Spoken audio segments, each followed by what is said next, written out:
It is Friday, February 20th, 2026 at 3:26 p.m.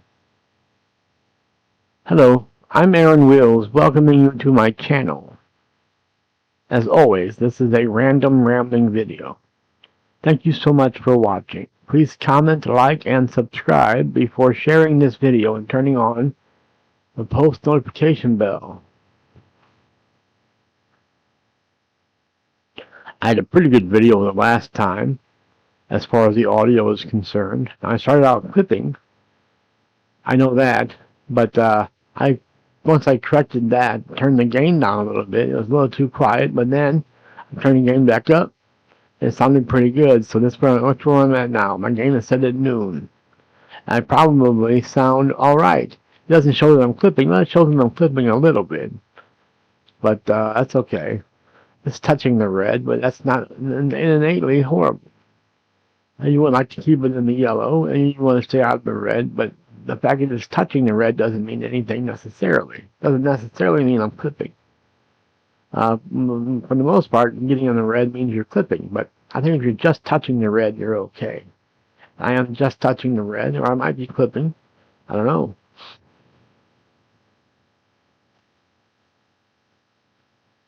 It should mean I'm loud enough, the fact that it's touching the red.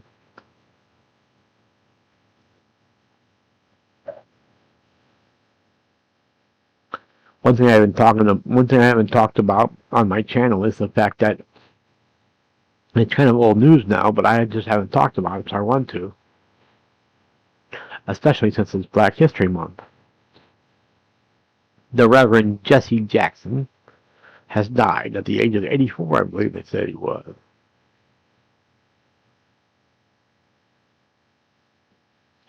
The dirt nap theory says that celebrities go in threes. We had Robert Duvall, and then I think a day later we had the Reverend Jesse Jackson, who was the apprentice, if you will, of the Dr. Martin Luther King Jr. He was his protege, and they were both great men in war against unequal, inequal civil rights. The Reverend was there when Dr. Martin Luther King Jr. was assassinated in Memphis in 1968. I heard two African American girls here at the home discussing the fact that they don't believe that James Earl Ray killed Dr. Martin Luther King Jr. They believe that the Memphis Police Department killed Dr. Martin Luther King Jr. But I just don't get on board with conspiracy theories unless there's proof. And I don't think there's any proof, so I don't think there's any even suspicion that the Memphis Police Department killed Dr. Martin Luther King Jr. I think there's plenty of evidence that James Earl Ray killed him. That's what I believe. That's what I get on board with. I don't usually get on board with conspiracy theories except for the shooter from the grassy knoll. I do get on board with that. I just don't believe, after watching the movie JFK and seeing all the facts that Oliver Stone presents us, I just don't believe that that was a hit by one man, Lee Harvey Oswald, of course. I just don't believe that he was a patsy. What's wrong? What's wrong? What are you doing? Standing there scratching your forehead? Well, don't come over here. I'm making a video. Excuse me. I don't believe that Lee Harvey Oswald was just a patsy. I mean, I think he was. I'm confused. I was backward. I do think he was a patsy. I don't believe he was the killer, the assassinator, the assassin. I guess is what the word would be. And I'm backward. I think he was just a patsy. I don't know who killed him. I don't know if it was the government that had JFK assassinated. I don't know what the hell was going on, but there's all sorts of stuff that had to happen for it to go down the way it did. It just doesn't make it right that there was just a single assassin.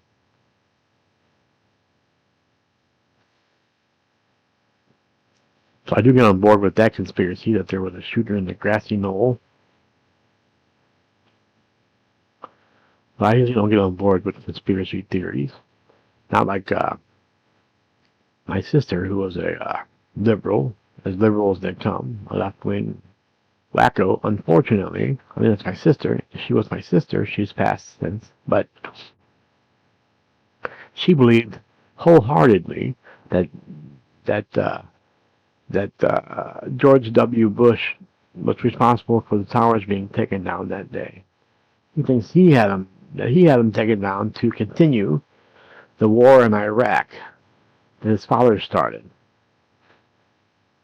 But unfortunately, Jenna, that was my sister's name, there was no connection between Iraq and 9/11. We didn't go into Iraq because of 9/11.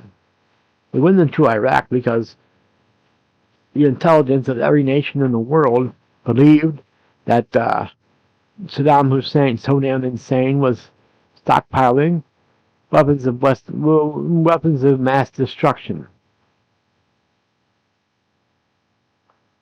There was 2,600 gallons of anthrax missing when the UN inspectors did their inspection. There was 2,600 gallons of anthrax that was not accounted for. Now, either anthrax isn't a weapon, or it's not a weapon of mass destruction, even though Saddam Hussein used anthrax to slaughter 500,000, 500,000 men, or 500,000 people, of his own, 500,000 of his own people. I think they were the rival tribe. He was either Sunni or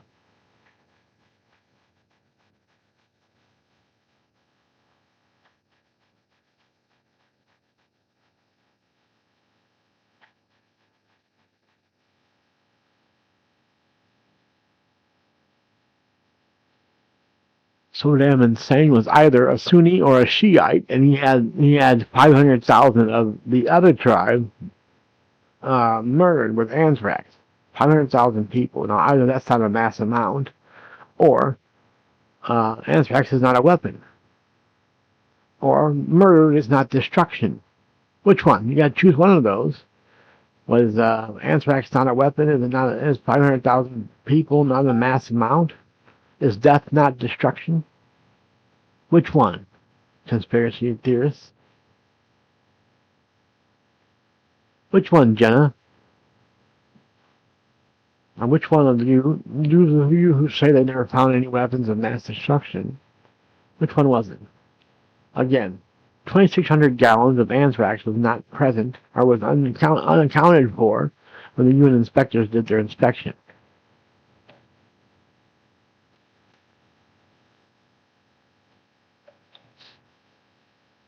That is a weapon of mass destruction, anthrax. Especially 2,600 gallons of it. 2,600 gallons of it, I'm sorry. This has certainly been long enough, I'm sure. Let me see. 8 minutes and 40 seconds. This is long enough to know if things are still working okay. And enough to check the game. Alright. I'm going to hang it up now. I'm going to tell you 2 fingers, A-Dub Club. See you when I see you. Pizza rolls. Peace! Oh shit, I can't reach the spacebar, my hotkey, to turn off the recording. So, here we go now. Oh, maybe not.